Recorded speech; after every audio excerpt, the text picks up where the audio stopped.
excuse me, children, I'm not crying, I got a tickle in my throat. I'm not moved. I actually, knowing I was going to interview you, I only found out 2 days ago, and last night I stayed up till about 3:30 in the morning reading Gemma. Oh, you read Gemma? Yeah. So, wow, you brave man. Yeah, so I'm sort of white-knuckling it today. But Oh, imagine, I was white-knuckling when I was writing it. yeah, it is. Yeah. It's an amazing book, and I read some of the reviews online, and everybody points to the fact that, there are graphic moments, and it's a very intense, emotional book. But I wanted to say, I think it's an incredibly beautiful book. Oh. I mean, in the end, I was really moved by it, and what is fascinating to me is, even though it's not directly autobiographical, is that you have this somewhat open-ended conclusion, and yet it does still feel like closure to me. Yeah. And I was curious, do you think that the notion of sort of confronting your perpetrators is really the act of closure? I don't think it out consciously when I write. I don't think things out consciously. So what had happened was, it was in a way confronting, but what it was the writing exercise was right from the voice of the other. Right. And all the people, various adults that had sexually abused me or my family members throughout my childhood started flashing in front of me, and I couldn't get into that head. And in a way it was confronting them. In a way it was, in the writing of it for me, it was saying, like, I remember once I got a letter from my stepfather after I was famous, and he said, "Oh, I'm so proud of you, and I remember how much you loved me, and you running towards me in the sunset, and you were saying, 'Daddy, I love you.'" And I'm like, what has he been smoking? Like, what has he been smoking? And I was very upset, and so that's when, part of me, when I was writing, singing songs, I was like, no, I want you to read this.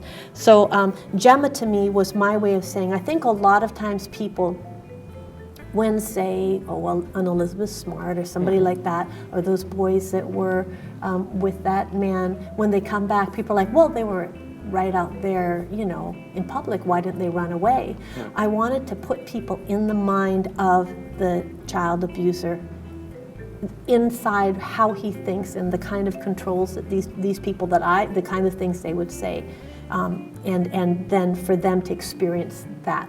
But I don't think I answered your question. I'm trying.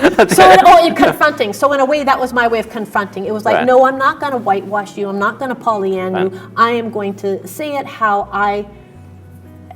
what was said to me in those types of things and the type of things that were done. But it isn't autobiographical. And actually, right now, you can't get Gemma because St. Martin's Press has bought it. And so I'm doing a rewrite of it, and it's going to be re-released.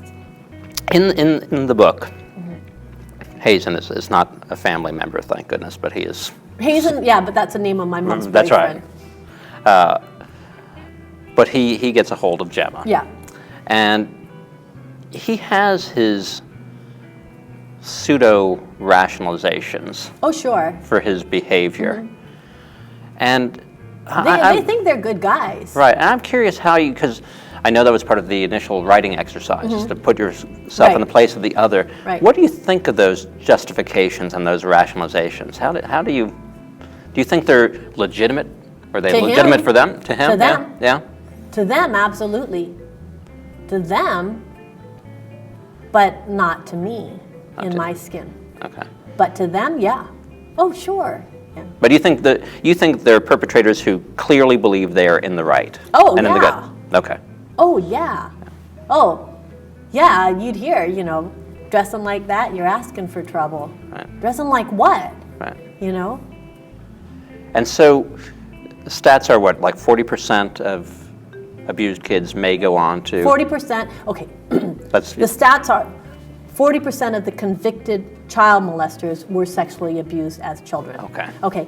I don't know how many people who were abused go on to be abusers, but there are some people break the cycle and some people don't. And I think it takes a conscious,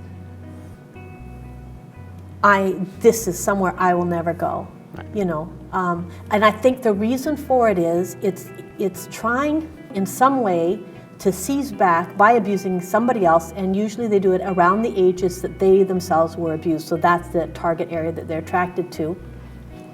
In taking it, they're seizing back the power that they felt they lost as a child, so they're trying to revisit that with a different outcome.